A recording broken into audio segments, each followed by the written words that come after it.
Hey everybody, welcome to ChinFat. I'm going to start going over Davinci Resolve and color grading Davinci Resolve in this series, and we're going to start off with just setting up a project first of all. When you open up Davinci Resolve, you're going to have this screen here, this little splash screen that will have any recent projects that you've been working on, any projects that you've saved in Davinci Resolve. If you're just starting in Davinci Resolve, all this stuff is going to be gone and you'll just start off with an untitled project. So let's show you how to start a new project here. I'm going to go up to my untitled project here, and you're going to right click on it. You could just double click on it and it'll open up the untitled project. It will ask you to save, but I'm just going to do a couple things before I open this here. I'm going to do save as, right click and save as on that project file. You can change the location just by hitting a location. This is a new feature they've added in the last version, in the latest version, version 20, where it would automatically save it in a Davinci Resolve folder, and it was really hard to find out where that was, and thank goodness they've added this. Is very, very convenient. I'm going to hit change location, and I'm going to go to the location that I'm saving it under. This is find this folder in here. I'm just going to open that, and it's saving into that folder, and you can name your project here, whatever you want to call it there, and then I'm going to hit save. It'll update the name right there. But there are a couple other things. You could start on this and do the project settings later, but I like to do the project settings before I even get started.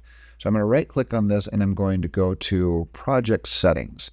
Now the project settings is going to have several things here to set up for a project here. It's good to know the resolution that you're working with. It's also good to know your frame rate here. And that's going to be your timeline frame rate here. Now, if all your footage is got the exact same frame rate, this is going to be easy. I know that the footage that I've got is 23.976 rather than a true 24. This is the older broadcast 23.976 here that I'm going to select. And we can look at our footage here. I'm going to go to my footage and look at it. So here's my folder, and I'm going to be looking at some of my footage here. I'm going to go under my DJI footage here. And if you're working on a Mac, you can just double click on one of these files here. It'll open up in a timeline window, and you can hit Command I, the information, and it will show you what your settings are here. Here's my resolution right there, 4096 by 2160. And if we go into the video details here, this is 23.98. That's rounded up from 23.976. Now let's look at some of my other footage here. And let's say with this project, I'm going to be working with some footage that was shot on a Sony camera here. I'm going to go under my video on my Sony camera here, double click on one of my clips here and open it up, and we can hit Command I and see what my resolution is. This is a different resolution. It's not quite true 4K, and this one under video details is also 23.98. So my project time base for this, since I'm mixing those two types of footage, my Sony footage and my drone footage, these happen to be the same frame rate. If they're not the same frame rate, I usually recommend going to the higher frame rate. So if you're mixing 24 and 23.976, 24 would be the higher one. I would recommend doing that. It's easier to conform from a lower frame rate to a higher frame rate than vice versa. But with this project, everything is going to be 23.976, and I'm going to pull this down, and I want my final resolution to be in the true 4K version here. So we're going to go 4096 by 2160 here, which is the DCI format. This is a 1.89 to 1 aspect ratio. I'm going to click on this resolution, and we're going to make that my timeline resolution, which means I'll have to scale some of the Sony footage to fit into this resolution because 3840 is a little bit smaller than 4096. It's a little bit of a wider aspect ratio. Now, a couple other things that I like to do in here is I will go into image scaling. I'm not going to do this right now because I want to show you what happens when you're in your project here. But with image scaling, I would tell this to scale full frame with crop. It would take the resolution that has, it would take those files with a small resolution and zoom it up as much as it can until it crops off the edges, and then it looks like it fits the total image here. And I'll show you an example of that coming up. So right now I'm just going to leave that alone as the default as scale entire image to fit. And I'm going to go down to one other option here that we can set up for working in our project here. Now, the footage that I'm using is not raw footage. It's compressed footage. It's shot in H.264 on both the Sony and on the DJI drone footage that I have. So it's not raw, but if you do have raw media that you're importing, you can go up here and go under camera and tell it how to treat the raw footage that it's bringing in. Whether you shoot on an RE, let's say you're shooting on a red camera, you can go down and tell it.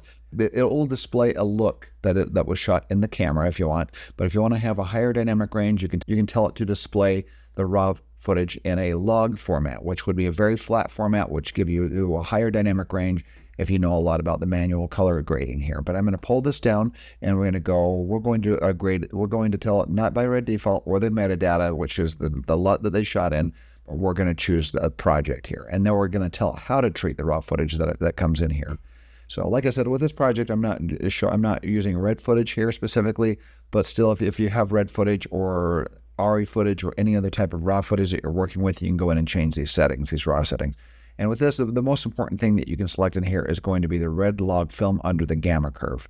That will display it in a very flat format, and then you can pushes the highlights and the darks towards middle gray, and it helps preserve a lot of the detail in the highlights and in the darks. But you can also scroll down and tell what color or temperature the footage was shot in.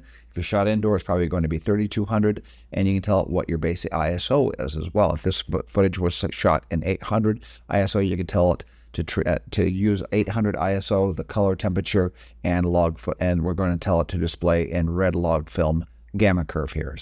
And now we'll hit save. So once we've saved all those things, our project settings are set. We can double click on that, and it'll open it up, and it's ready to start importing footage, which is going to be done under the media tab here at the bottom. And one thing I should also mention, if you're working, I am working in Davinci Resolve Studio, as it shows it down here in the bottom left-hand corner. But if you're working in the free version of Davinci Resolve, there is a limitation you should be familiar with. And what that is going to be that the free version does not do true 4K. The highest resolution it supports is UHD, which is up here, and that would be 3840 by 2160. So you can still, your project settings will be throttled down to a smaller resolution. With a small resolution, 3840 by 2160, it does not support 1:8:9:1 aspect ratio, which is a DCI, a digital cinema interface aspect ratio. They do support it for smaller resolutions, like you do have 2048 by 1080 DCI, which is still 1:8.9:1, but you don't get the true 4K function without purchasing the studio license. And when it comes to exporting, the highest resolution you can export to out of the free version of Davinci Resolve is 3840 by 2160, and it does not support exporting to 4096 by 2160. And anything above that, if you're working with 6K footage or 8K footage, it will not support.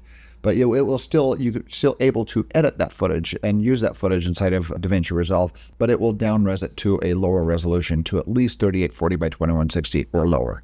So that's how you get a project started here in Davinci Resolve. And in the next episode, I'm going to show you guys how to start working with the import feature under the media page. Well, thanks for watching ChinFat, and if you have any comments or questions, please post them below.